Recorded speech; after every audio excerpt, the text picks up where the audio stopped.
ஓம் சாந்தி. இன்றைய சாகார முரளியிலிருந்து பாபா கூறியுள்ள முக்கியமான கருத்துக்கள். நாள் 21/6/2025 காலை முரளி பாப்தாதா மதுபன்.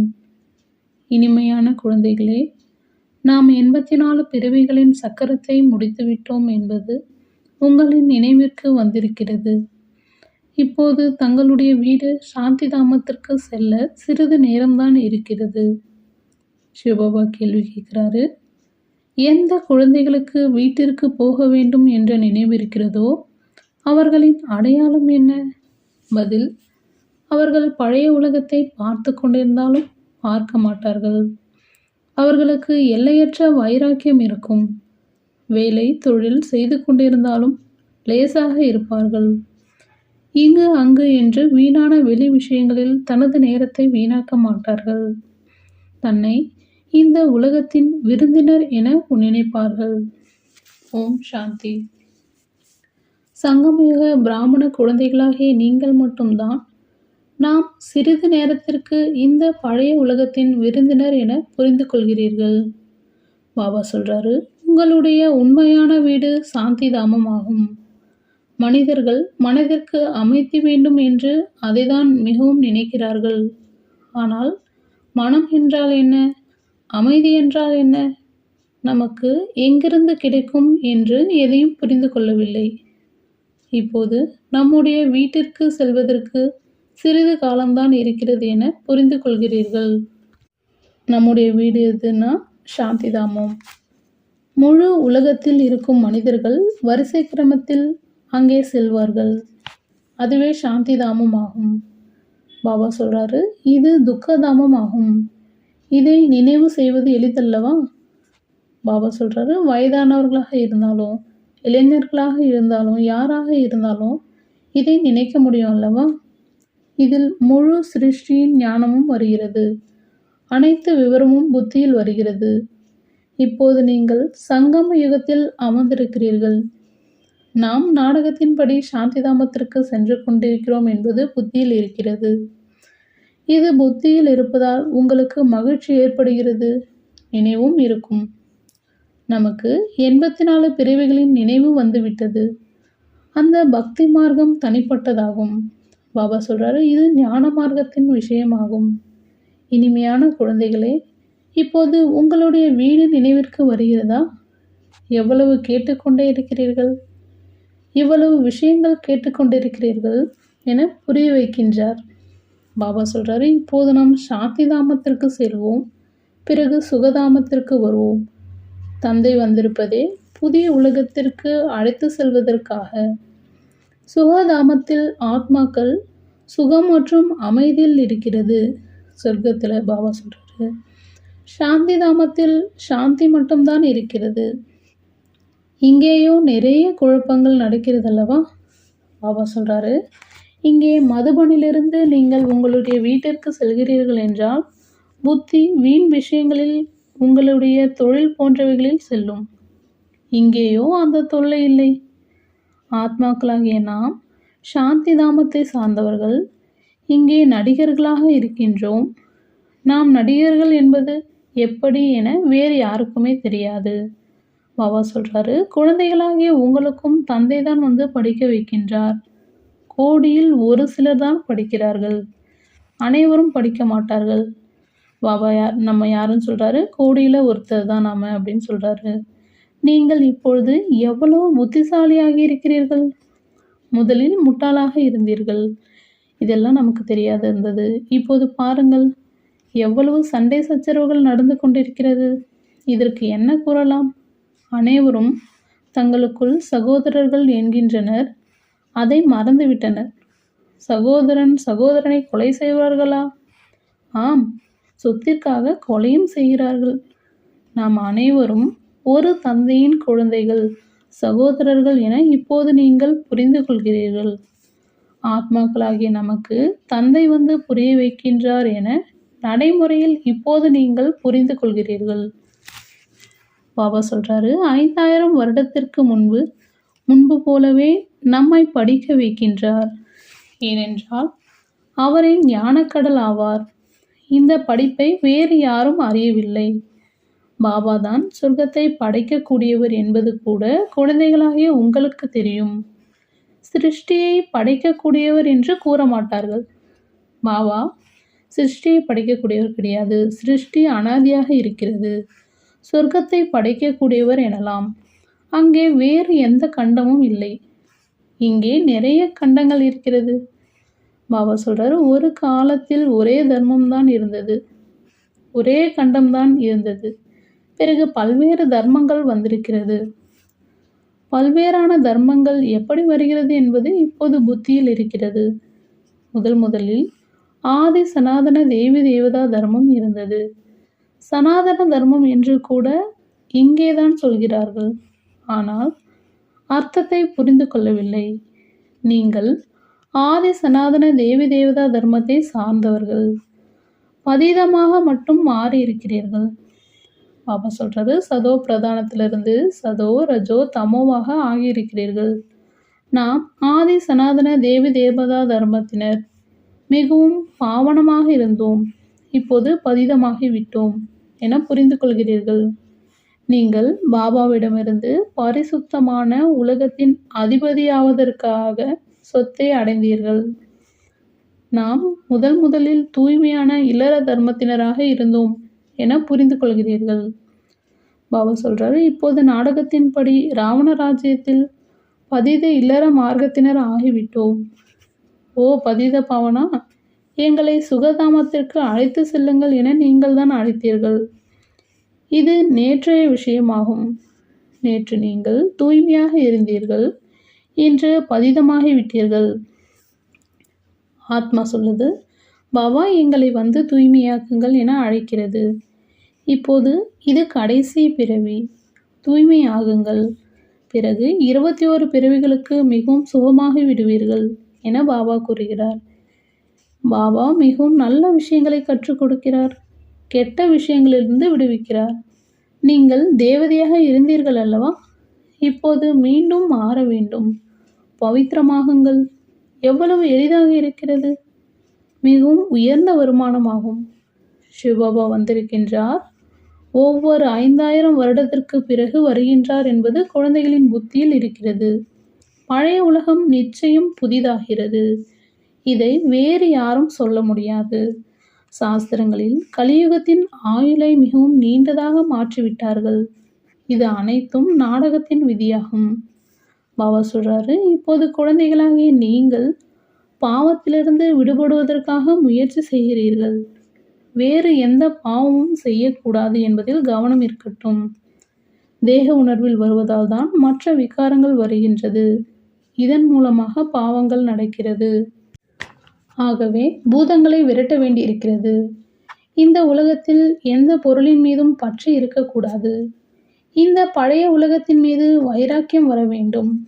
பார்க்கிறீர்கள், பழைய வீட்டில் இருக்கிறீர்கள். பாபா சொல்றார், ஆனால் புத்தி புது உலகத்தில் இருக்கிறது. புதிய வீட்டிற்கு செல்லும்போது புதியதை தான் பார்க்கிறீர்கள். பழைய வீடு அழியும் வரை பழையதை இந்த கண்களில் பார்த்து கொண்டிருந்தாலும் புதியதை நினைக்க வேண்டும். பின்னால் வருத்தப்படக்கூடிய அளவிற்கு எந்த காரியமும் செய்யக்கூடாது. பாபா சொல்றாரு, இன்று இன்னாருக்கு துக்கம் கொடுத்தேன், இந்த பாவம் செய்தேன். பாபா இது பாவமா என பாபாவிடம் கேட்கலாம். ஏன் குழப்பம் அடைய வேண்டும்? கேட்கவில்லை என்றால் குழம்பிக் கொண்டே இருக்க வேண்டியதுதான். பாபா சொல்றாரு, பாபாவிடம் கேட்டுவிட்டால் பாபா உடனே லேசாக்கி விடுவர். நீங்கள் மிகவும் சுமையோடு இருக்கிறீர்கள். பாவங்களின் சுமை நிறைய இருக்கிறது. பிறகு 21 பிறவிகளுக்கு பாவங்களில் இருந்து லேசாகி விடுவீர்கள். பல பிறவிகளின் சுமை தலை மீது இருக்கிறது. எவ்வளவு நினைவில் இருக்கிறீர்களோ லேசாகி கொண்டே போவீர்கள். அழுக்கு நீங்கி கொண்டே போகும். குஷி அதிகரித்து கொண்டே இருக்கும். சத்தியுகத்தில் நீங்கள் மிகவும் மகிழ்ச்சியில் இருந்தீர்கள். பிறகு குறைந்து கொண்டே வந்து உங்களுடைய அனைத்து குஷியும் மறைந்துவிட்டது. சத்தியுகத்திலிருந்து கலியுகம் வரை இந்த பயணத்தில் 5000 வருடங்கள் ஆகிறது. சொர்க்கத்திலிருந்து நரகத்தில் வருவதற்கான யாத்திரை பற்றி இப்பொழுது தெரிகிறது. நாம் சொர்க்கத்திலிருந்து நரகத்திற்கு எப்படி வந்தோம் என்பது தெரிகிறது. இப்போது மீண்டும் நீங்கள் நரகத்திலிருந்து சொர்க்கத்திற்கு செல்கிறீர்கள். ஒரு நொடியில் ஜீவன் முக்தி. பாபாவை அறிந்து கொள்ள வேண்டும். பாபா வந்திருக்கிறார் என்றால் நிச்சயமாக நம்மை சொர்க்கத்திற்கு அழைத்து செல்வார். குழந்தை பிறந்தது, சொர்க்கத்திற்கு அதிபதியாகிவிட்டது. பாபாவினுடையராகிவிட்டால் பிறகு போதை ஏற வேண்டும் அல்லவா? ஏன் இறங்க வேண்டும்? நீங்கள் பெரியவர்கள் அல்லவா? எல்லையற்ற தந்தையின் குழந்தைகளாகி விட்டீர்கள் என்றால் எல்லையற்ற ராஜ்யத்தின் மீது உங்களுக்கு உரிமை இருக்கிறது. ஆகவேதான் அதீந்திரிய சுகத்தை பற்றி கேட்க வேண்டும் என்றால் கோபி வல்லபரின் கோப கோபிகைகளிடம் கேளுங்கள் என்று பாடப்பட்டிருக்கிறது. வல்லவர் பாபா அல்லவா? அவரிடம் கேளுங்கள்.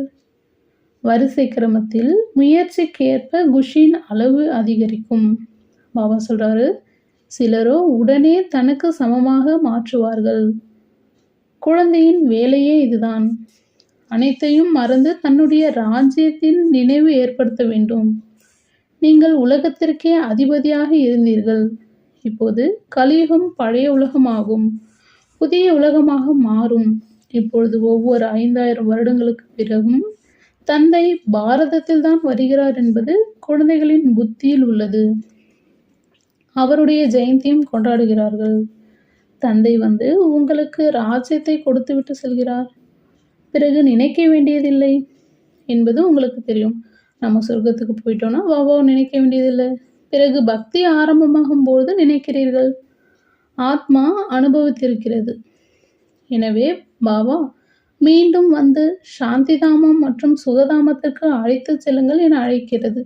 ஆத்மா தான் சொல்லுது, பதீத பாவனா வாருங்கள், வந்து எங்களை தூய்மையாக்குங்க அப்படின்னு ஆத்மா சொல்லுதுன்னு பாபா சொல்றாரு. அவர் நம்முடைய தந்தையாகவும் ஆசிரியராகவும் குருவாகவும் இருக்கிறார் என இப்பொழுது நீங்கள் அறிகிறீர்கள்.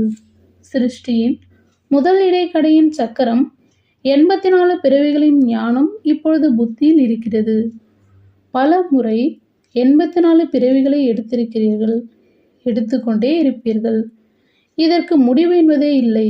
உங்களுடைய புத்தியில் அடிக்கடி இந்த சுயதர்சன சக்கரம் நினைவில் வர வேண்டும். இதுவே மன்மனாபவ. எவ்வளவு தந்தையை நினைக்கிறீர்களோ அவ்வளவு பாவங்கள் அழியும். நீங்கள் கர்மாதீத் நிலையை நெருங்கும் பொழுது உங்கள் மூலமாக எந்த தவறும் நடக்காது. பாபா சொல்றாரு, இப்பொழுது சிறிய சிறிய விக்கர்மங்கள் நடக்கிறது. சம்பூர்ண கர்மாதீத் நிலையை இதுவரை அடையவில்லை. இந்த பாபாவும் உங்களுடன் மாணவராக இருக்கின்றார். பிரம்ம பாபா சொல்றாரு, படிக்க வைப்பவர் சிவபாபா. இவருக்குள் பிரவேசமாக இருக்கிறார். இவரும் மாணவர்தான். இது புத்தம் புது விஷயம். இப்பொழுது நீங்கள் தந்தை மற்றும் சிருஷ்டி சக்கரத்தை மட்டும் நினையுங்கள். அது பக்தி மார்க்கம், இது ஞான மார்க்கமாகும். இரவு பகல் வித்தியாசம் இருக்கிறது.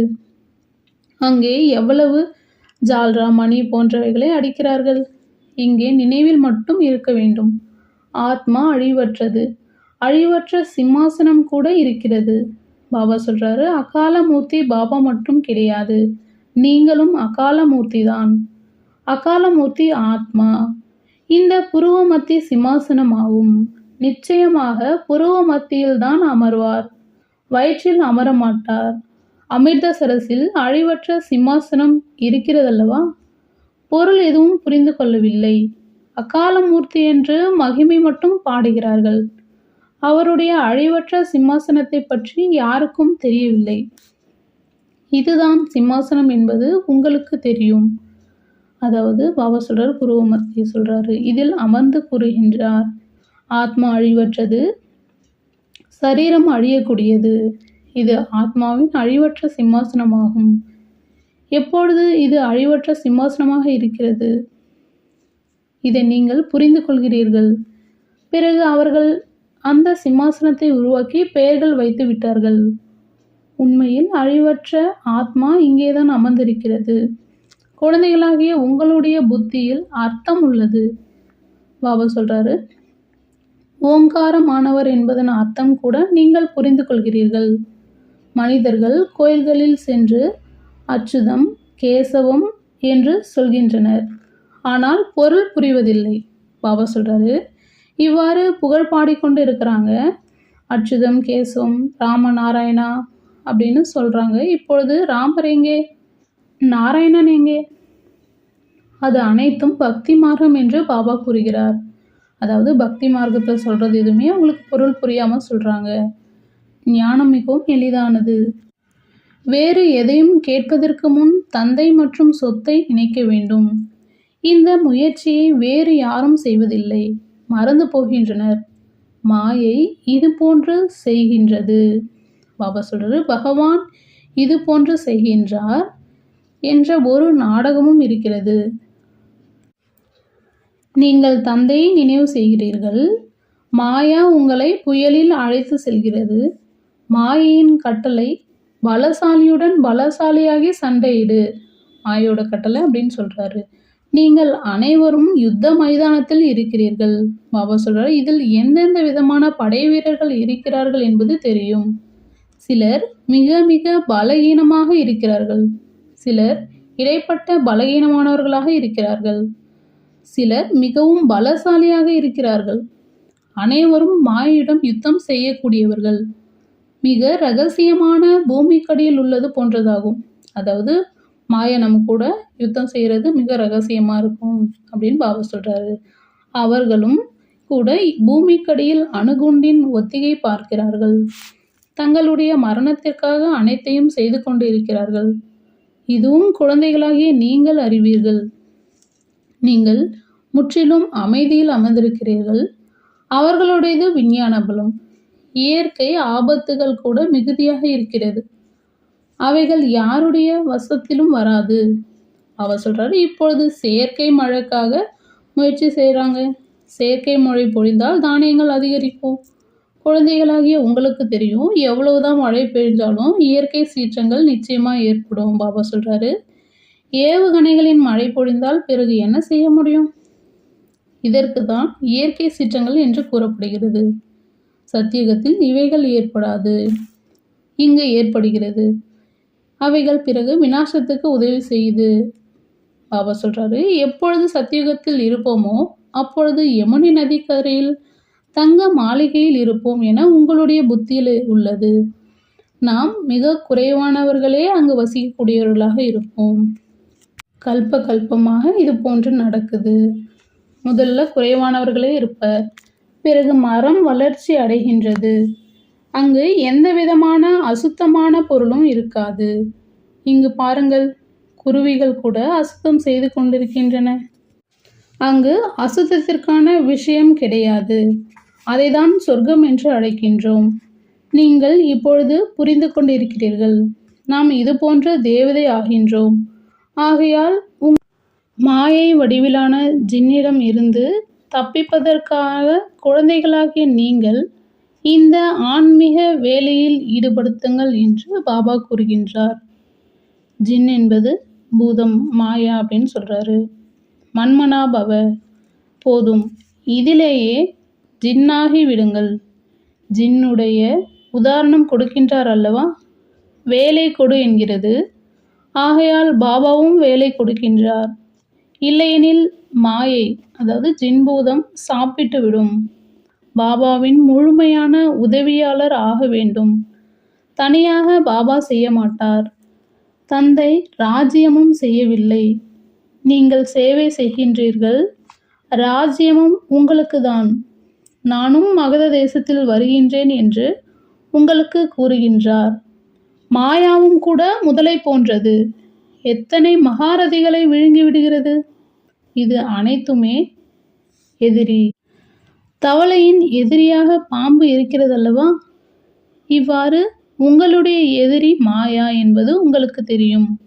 நல்லது. இனிமையிலும் இனிமையான காணாமல் போய் கண்டெடுக்கப்பட்ட செல்லமான குழந்தைகளுக்கு தாயும் தந்தையுமாகிய பாப்தாதாவின் அன்பு நினைவுகள் மற்றும் காலை வணக்கம். ஆன்மீக குழந்தைகளுக்கு ஆன்மீக தந்தையின் நமஸ்தே. தாரணைக்கான முக்கிய சாரம். 1. தன்னை பாவங்களிலிருந்து விடுவித்துக் கொள்ள முயற்சி செய்ய வேண்டும். தேக உணர்வில் ஒருபோதும் வரக்கூடாது. இந்த உலகத்தின் எந்த பொருளின் மீது பற்று வைக்கக்கூடாது. 2. மாயை என்ற ஜின் பூதத்திடமிருந்து தப்பித்துக் கொள்ள ஆன்மீக தொழிலில் பிஸியாக இருக்க வேண்டும். பாபாவிற்கு முழுமையான உதவியாளர் ஆக வேண்டும். வரதானம்: அனைத்து பொக்கிஷங்களையும் தக்க சமயத்தில் பயன்படுத்தி நிரந்தர குஷியை அனுபவம் செய்யக்கூடிய அதிர்ஷ்டசாலி ஆத்மா ஆகுக. விளக்கம்: பாப் தாதா மூலம் பிராமண பிறப்பு கிடைத்தவுடன் முழு நாளிலும் அநேக சிரேஷ்டமான குஷியினுடைய பொக்கிஷங்கள் கிடைத்திருக்கின்றன. ஆகையினால் உங்களுடைய பெயரால் மட்டுமே இப்பொழுது வரை அநேக பக்தர்கள் அல்ப கால குஷி அடைகின்றனர். உங்களுடைய ஜட சித்திரங்களை பார்த்து குஷியில் நடனமாடுகின்றனர். நீங்கள் அனைவரும் அப்பேற்பட்ட அதிர்ஷ்டசாலி ஆவீர்கள். அதிக பொக்கிஷங்கள் கிடைத்திருக்கின்றன. ஆனால் அவற்றை தக்க சமயத்தில் மட்டும் பயன்படுத்துங்கள். சாவியை எப்பொழுதும் முன்னால் வைத்துக் கொள்ளுங்கள். அதாவது எப்பொழுதும் நினைவில் வைத்திடுங்கள் மற்றும் நினைவை சொரூபத்தில் கொண்டு வாருங்கள். அப்பொழுது நிரந்தர குஷியின் அனுபவம் ஏற்பட்டு கொண்டே இருக்கும். ஸ்லோகன்: தந்தையின் சிரேஷ்டமான ஆசைகளின் தீபத்தை ஏற்றக்கூடியவர்கள்தான் குலதீபம் ஆவார்கள். அவ்யக்த சமிகை: ஆன்மீக நிலையிலிருக்கும் பயிற்சி செய்க, உள்முகமாகுக. ஆன்மீக ஸ்திதியில் நிலைத்திருந்து வெளிநோக்கு முகத்தை விட்டுவிடுங்கள். அப்பொழுது உழைப்பிலிருந்து விடுபட்டு விடுவீர்கள். மேலும் அனுபவங்களின் கடலில் மூழ்கி விடுவீர்கள். ஓரிரு அனுபவங்கள் அல்ல, அளவற்ற அனுபவங்கள். ஓரிரு அனுபவம் செய்து அனுபவத்தின் குளத்தில் ஸ்நானம் செய்யாதீர்கள். கடலில் குழந்தைகளாகிய நீங்கள் அனுபவங்களின் கடலில் மூழ்கி விடுங்கள். ஓம் சாந்தி.